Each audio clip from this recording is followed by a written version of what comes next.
It's time for the Wrestling Observer Extra. Wrestling Observer Extra. I said one more time for old time's sake. With Dave Meltzer, right here on The Law.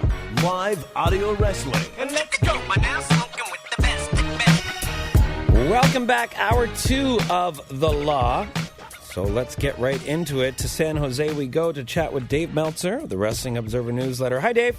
Hey, how are you? Good, Dave, but we are fine. TNA, on the other hand, we haven't touched on this yet on the show. Yeah. But news breaking about Eric Young and Bobby Roode leaving TNA, asking for their releases and being given them. But they have appeared on this set of tapings. So what is the story here? I mean, they're gone as of now. They'll be on TV for about another month because they work storylines until I think the last week, which I think is April the 19th, maybe, where they're building to their final match, where Eric Young loses his championship to Bram, and Bobby Roode loses the tag team title. Beer Money loses to Crazy Steve and Abyss.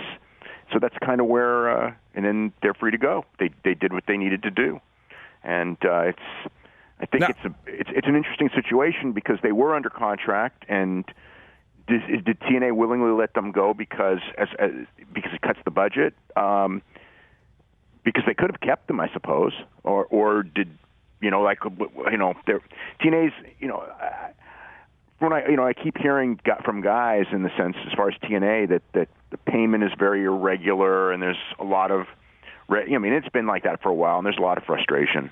So. And if that is the case, Dave, where their contracts weren't up, but they've just let them go to cut costs, I mean, what are we going to see here? Like you said, it's taped up to about mid-April. I mean, the way things are going now, it looks to me like they won't even be around at this time next year, let's say. If they're Who knows? I don't want to make any predictions on that because you can go for a long, long time. But, I mean, I thought it was pretty weird that this taping they just did was only announced, what was it, like about a week or 10 days out? Exactly, exactly. And they're going to tape, they have to tape again in April, and they don't have any dates again. They didn't, they told the guys they're coming back, but they didn't give guys dates. And, these guys are independent guys who book shows. Every weekend, and at least the top guys in that company. And in terms of actual contract money, would Eric Young and Robert Roode be top paid guys anyways?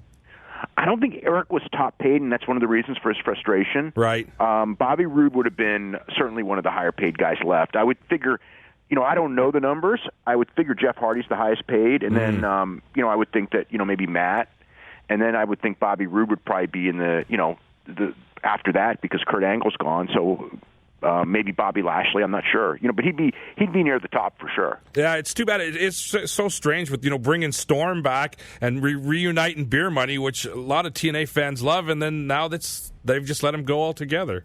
Yeah, which is funny because Storm was the one who left first and was already on NXT TV, but they offered him big money to stay, and now Bobby Roode's gone, and the Beer Money reunion only lasted about 2 months.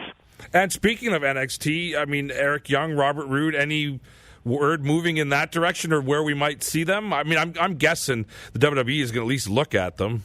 Yeah, I mean, I think that there's certainly rumors about Bobby Roode, and it makes sense. If I'm, the negative is the age because Bobby Roode's 39, but he can go. He's very good.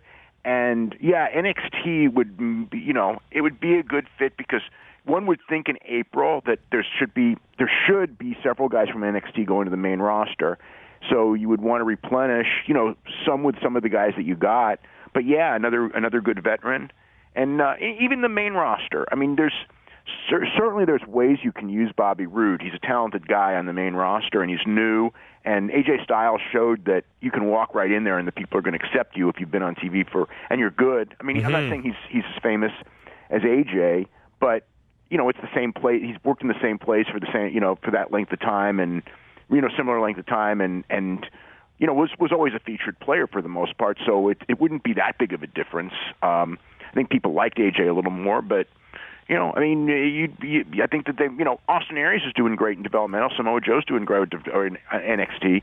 So, I mean, as far as the name recognition things, when Storm came into NXT, the place went crazy. Right. Yeah. So a change in mentality, Dave? Because, WWE has so much so been, we don't want to recognize what these guys have done before. And they actually made fun of AJ Styles in the whole Edge and Christian segment they did this week about not mentioning TNA. But now does it look like the mentality is let's utilize the fame that's already out there, that these names that these guys have built, and bring them to our product and benefit from it? Yeah, I sense it as something different because there was but they go back and forth. There's that period where we're not going to take anyone from TNA or Ring of Honor, and they wanted the word out, and they don't want people even going there. And then, because of the merchandising thing, and then, okay, we'll use them, but only in NXT. And then AJ's available, and it's like, well, AJ would be ridiculous in NXT, and I wouldn't say that about Bobby Roode, but for AJ it would be. So, it's always like that. They always change their mind. They always change their standards. Some days they want big guys. Some days they don't care about size. Some days they want workers. You just got to be in the right place when the pendulum hits you. I guess it depends on whatever the mood Triple H or Vince is in on that particular day. Yeah, and Vince changes. You know what I mean? It's not bad that you change, but it's bad when you're rigid. Yeah. I've had a lot of people tonight forward over a story about Sting being caught in a parking lot in TMZ saying he has not retired yet. Earlier this week, Sting was supposed to have been retired. Is this just a matter of him? I think that's just a semantic thing because he's got a neck issue, and I don't see, if he was going to wrestle, let's say he didn't wrestle at WrestleMania this year, and if you're not wrestling at WrestleMania this year and you're him, I mean, what is there? Mm-hmm. Does he make a formal announcement later, and that's what this is all about? I don't see him with his neck being, in the spinal stenosis. I don't see him. He needs surgery. I know for a fact that he's not planning on having the surgery. So to me, that tells me that he's not planning on wrestling. Right. Yeah, I don't think we're going to see Sting in the ring anytime soon. A couple of things we are going to see in the ring at WrestleMania here, Dave. We've got our two main programs. We've got Roman Reigns and Triple H, and then we've got Undertaker versus Shane. I know this might be a tough question, but which of these do you think is in a better place? Because me watching from the outside, I'm not looking like either one of these matches are going to be that enticing to the fans, especially the hardcore fan that's going to be at Mania.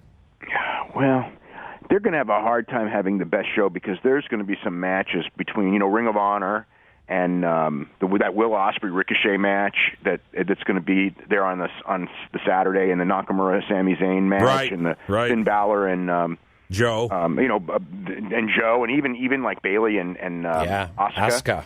Yeah, I mean, it's like there's probably going to be better shows that weekend than WrestleMania, but WrestleMania is the big one. When I watched that brief clip with Undertaker and Shane, man, that's going to be a tough match. Oh.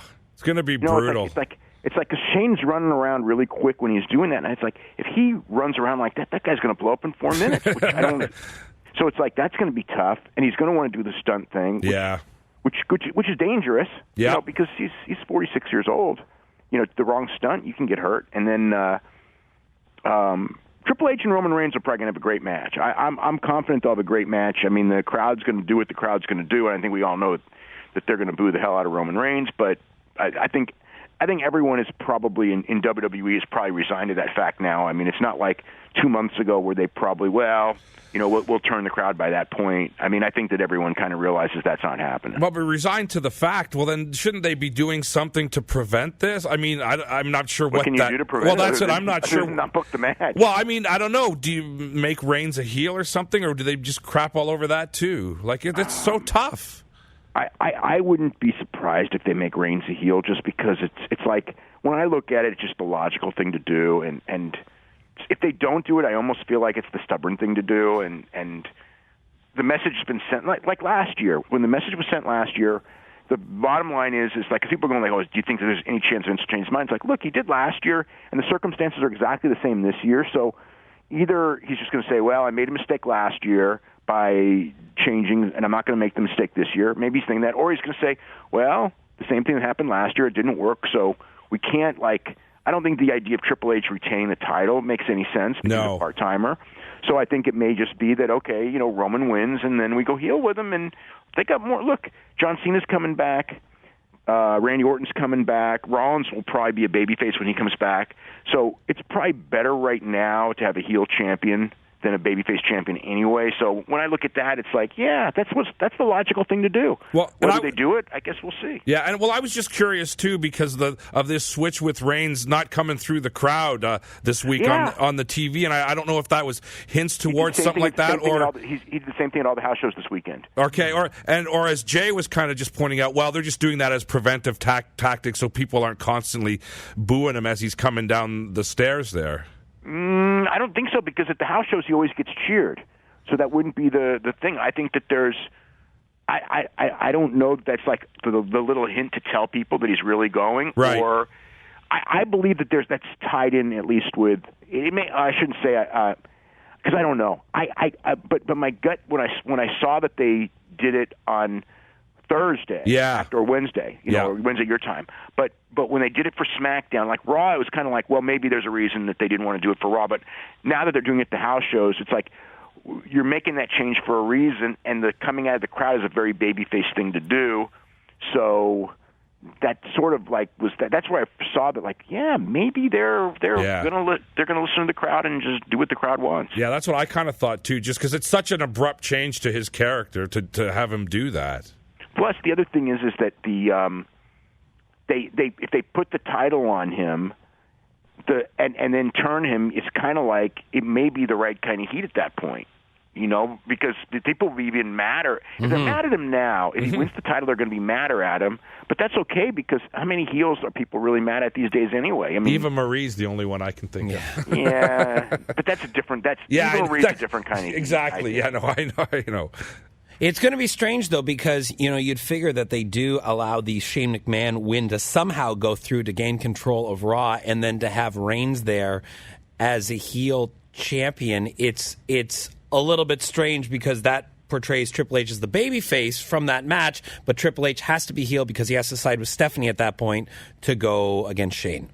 Absolutely. That's a real weird one. And him being a babyface at WrestleMania in front of all those people completely contradicts their other big storyline. So yeah, it's interesting. We'll give it that. It is interesting. 2 weeks from now, 2 weeks from today, it's going to be very interesting. Oh yeah. Dave, is Conor McGregor taking the fight against Nate Diaz a mistake?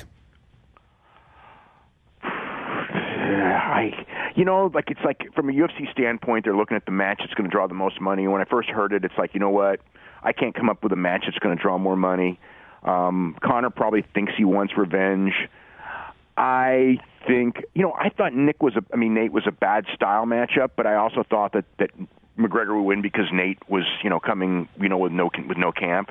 With the camp, I think that Nate's a very bad style matchup, and McGregor can survive a loss for sure, but 2 straight losses to Nate Diaz. That will not hurt. Good. Plus, the story going around, and I guess we'll find out because it's not confirmed yet, is fighting at 170. And to me, when Conor, if nothing else, I think that Conor got worked by Nate Diaz to fight at 170 because at 155, Nate would have to come in at he's going to have to really fight at 170. If you give him 170, he's going to come in a little over 180, and that's a big difference because Conor's a smaller guy. Mm-hmm. Yeah, for sure. Well, we'll see how that plays out. What's in the Observer this week, Dave? Hulk Hogan. Yes. Hulk Hogan and, what else? They wrote about Arena Mexico and Sting. Big story on Sting. His career retrospective on that. And whatever happens on Raw, the finalization of WrestleMania, everything that's going to happen WrestleMania week, all the big plans from all the different companies. So, yeah, quite a lot of stuff. And there's going to be something big that happens in the next 2 days. So, of course, I don't know what it is yet. Just for you, Dave. Yeah, just exactly. for you. All right. Well, we'll talk to you next week at this very same time. Okay, have a great week. You too. Dave Meltzer, WrestlingObserver.com is where you can find all of that stuff that we just talked about, and subscribe to The Observer.